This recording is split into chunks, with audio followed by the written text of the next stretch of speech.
આવનારી 24 કલાકમાં હું લીગલ એક્શન પણ લેવાનો છું। એક ષડયંત્ર રચાયેલી ઓડિયો ક્લિપ સોશિયલ મીડિયામાં વાયરલ થઈ હતી। વિરાટભાઈ એને સીસીટીવી નહોતા, હવે થોડુંક અઘરું છે, પણ બને એટલું કરાવું કે શું ગુજરાતની અંદર આમ આદમી પાર્ટી આ પ્રકારનું ષડયંત્ર રચી રહી હતી? કેમ આ નામની ચર્ચાઓ અને શું હતું એ ઓડિયો ક્લિપની અંદર? આને હલકામાં ઓલે તપે દો ના હા વિરાટભાઈ એટલે તમે કીધું એટલે પછી જેવું કરાવું છું હાલ। संघर्षों के साए में इतिहास हमारा पलता है, जिस और जवानी चलती है उस और जमाना चलता है। અમે આ જનતા વચ્ચે મૂકી દીધું કે આ અમારો અવાજ નથી, આ એઆઈ થી બનાવેલો ઓડિયો છે। ગુજરાતની અંદર વર્ષ 2015માં થયેલા પાટીદાર અનામત આંદોલનની અંદર જે હિંસા ભડકી હતી એના કરતાં પણ વધુ હિંસા ભડકાવવાનું એક ષડયંત્ર રચાયેલી ઓડિયો ક્લિપ સોશિયલ મીડિયામાં વાયરલ થઈ હતી। આ ઓડિયો ક્લિપ એ કોઈ એક વ્યક્તિ કે જેનું નામ બ્રિજરાજ હતું એના નામથી વાયરલ થઈ અને ઓડિયો ક્લિપ વાયરલ થતાની સાથે જ એક ચર્ચાઓ શરૂ થઈ કે શું ગુજરાતની અંદર આમ આદમી પાર્ટી આ પ્રકારનું ષડયંત્ર રચી રહી હતી? શું ગુજરાતની અંદર આમ આદમી પાર્ટીએ હાર્દિક પટેલના આંદોલનના પાર્ટ 2ની તૈયારી કરી રહી હતી? આ તમામની વચ્ચે આમ આદમી પાર્ટી દ્વારા એક ખુલાસો પણ કરવામાં આવ્યો। શું છે આખી ઘટના, વિગતે ચર્ચા કરીએ આ અહેવાલમાં। દેશની અંદર દિલ્હીના જંતર મંતર ખાતે છેલ્લા કેટલાક દિવસોથી કોકરોચ જનતા પાર્ટીનું એક આંદોલન ચાલી રહ્યું હતું, જો કે આંદોલનની ગતરોજ એ અંત આવ્યો। દિલ્હીની અંદર કેન્દ્રીય શિક્ષણ પ્રધાન ધર્મેન્દ્ર પ્રધાનના રાજીનામા બાદ આંદોલન પૂરું પણ થયું અને એ સમયગાળો હતો 25 તારીખના બપોર બાદનો। સોશિયલ મીડિયાની અંદર 25 તારીખના રોજ સવારે ગાંધીનગરના એ ઉપવાસ છાવણી ખાતે આમ આદમી પાર્ટીના નેતાઓનું એક આંદોલન હતું, જ્યાં કોકરોચ જનતા પાર્ટીના સમર્થનની અંદર તમામ લોકો એકઠા થયા હતા અને એ જ દરમિયાન સોશિયલ મીડિયાની અંદર એક ઓડિયો ક્લિપ વાયરલ થઈ હતી અને વાયરલ ઓડિયો ક્લિપની અંદર ચર્ચાઓ ચાલી રહી હતી બસ સળગાવવાનો, ગુજરાતને ભડકે બાળવાનો, હાર્દિક પટેલના આંદોલનના પાર્ટ 2ની તૈયારીને આ ચર્ચા થતી એક ઓડિયો ક્લિપ વાયરલ થઈ અને એમાં એક નામ બોલાઈ રહ્યું હતું, બ્રિજરાજ। કેમ આ નામની ચર્ચાઓ અને શું હતું એ ઓડિયો ક્લિપની અંદર, પહેલા એ સાંભળો અને ત્યારબાદ ચર્ચા કરીએ આમ આદમી પાર્ટીએ કરેલા ખુલાસાની। છાવણીથી નજીકનું બસ સ્ટોપ નહીં પકડતા, ત્યારે પોલીસવાળા છે કંઈક દૂર નહીં તો બસ સ્ટોપ ગમે તે ગોતી લ્યો અને નક્કી કરીને કયો મને। હા સાહેબ નહીં કરાવું। નામ જો બસ સ્ટોપ પાસે કોઈ પેસેન્જર હોય ને તો થોડીક પાનાવાદી કરીને એને પકડજો પહેલા, પછી હળગાવજો અને હમણાં અઠવાડિયું ઘર બહાર બધું ભૂલી જાજો। હા એ તો થઈ ગઈ છે વ્યવસ્થા સાહેબ। નામ જો બાકીના જે છોકરાઓ છે ને અહીંયા છાવણીમાં રહેવા જોઈએ દિવસ પહેલા, અને જિલ્લા વાઇઝ જે છે એ બધાને કહેજો કે ત્યાં તોડફોડ ચાલુ કરે। હાર્દિક પટેલ પાર્ટ 2 ખાવું જોઈએ, નેટ બેટ બંધ થઈ જાય 2-3 દિવસ એવું કરવાનું છે આપણે। ઢીલા પડ્યા તો નહીં હાલે, સમજી લેજો। વિરાટભાઈ એને સીસીટીવી નહોતા, હવે થોડુંક અઘરું છે, પણ બને એટલું કરાવું। ભાઈ એવા બાના ન ચાલે, ટાઈમ આવ્યો બહાર દેખાવું પડે। લાકડીયું ખાવાની તૈયારી હોય ને તો જ કહેજો। પોલીસ વાળા પછી માસે પેલા આપણા છોકરા લાકડીયું ઠોકવાયા અને 2-3 હોસ્પિટલ ભેગા કરવાના। આને કને હલકામાં ઓલે તપે દો। ના હા વિરાટભાઈ એટલે તમે કીધું એટલે પછી જેવું કરાવું છું હાલ। તો આ ઓડિયો ક્લિપ એ સોશિયલ મીડિયાની અંદર વાયરલ થઈ।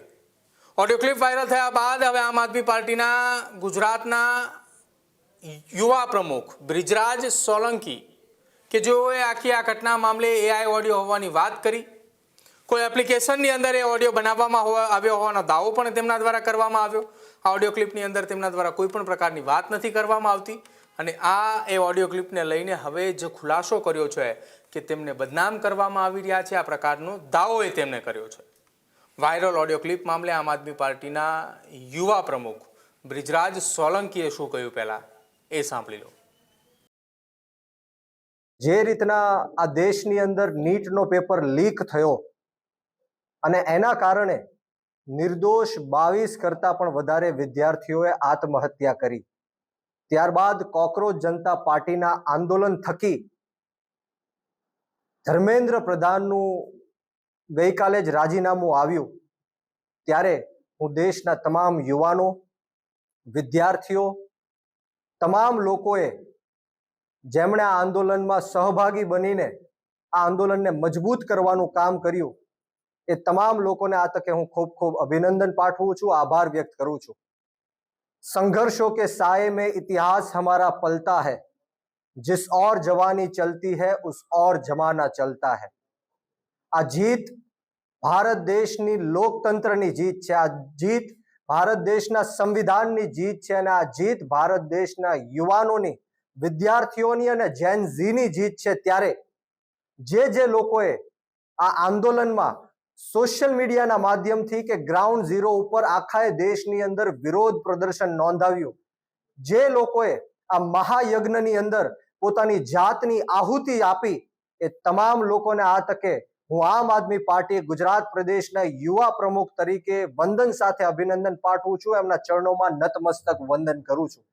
પરંતુ વાત એ છે કે જ્યારે ગાંધીનગર મુકામે, સત્યાગ્રહ છાવણી મુકામે જે રીતના બિન રાજકીય આંદોલન, ગુજરાત કોકરોચ આંદોલનના નામે અમે વિરોધ નોંધાવા ગયા, આંદોલન કરવા માટે ગયા, ત્યારે આપ સૌએ જોયો હશે કે મીડિયાના માધ્યમથી એઆઈ ઓડિયો, મારો અને ધાર્મિકભાઈ માથુકિયાનો જે રીતના ફેક એઆઈ ઓડિયો આ ભારતીય જનતા પાર્ટીની આઈટી ટીમે જે વાયરલ કર્યો છે, એ ઓડિયો સાંભળીને તમામ લોકોને ખ્યાલ આવી ગયો, નાના છોકરાઓને પણ ખ્યાલ આવી જાય કે અવાજ મારો નથી, આ બનાવટી ઓડિયો છે.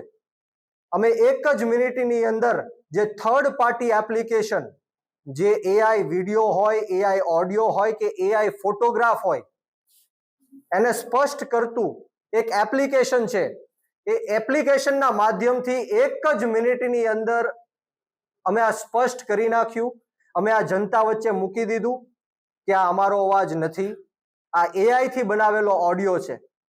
પરંતુ દુઃખની વાત એ છે કે ગુજરાતની અંદર 11 જેટલા મીડિયા, જેમણે સ્પષ્ટીકરણ કર્યા વગર, ક્યાંય જાણ્યા કે જોયા વગર મને બદનામ કરવા માટે, કોકરોચ જનતા પાર્ટીના આ ગુજરાતના યુવાનોને બદનામ કરવા માટે, આ આંદોલનને કચડી નાખવા માટે આ જે કાવતરું રચવામાં આવ્યું છે, એ મીડિયાના લોકોએ પણ સ્પષ્ટીકરણ કર્યા વગર મીડિયા સમક્ષ મૂક્યું છે.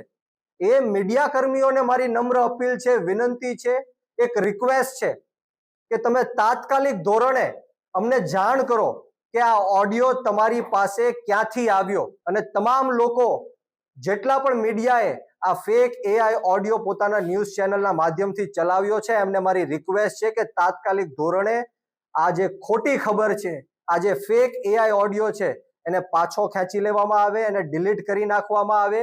બીજી બાજુ અમને જણાવવામાં આવે કે આ ઓડિયો તમને કોણે મોકલ્યો છે, નહીતર આવતી 24 કલાકમાં, આવનારી 24 કલાકમાં હું લીગલ એક્શન પણ લેવાનો છું.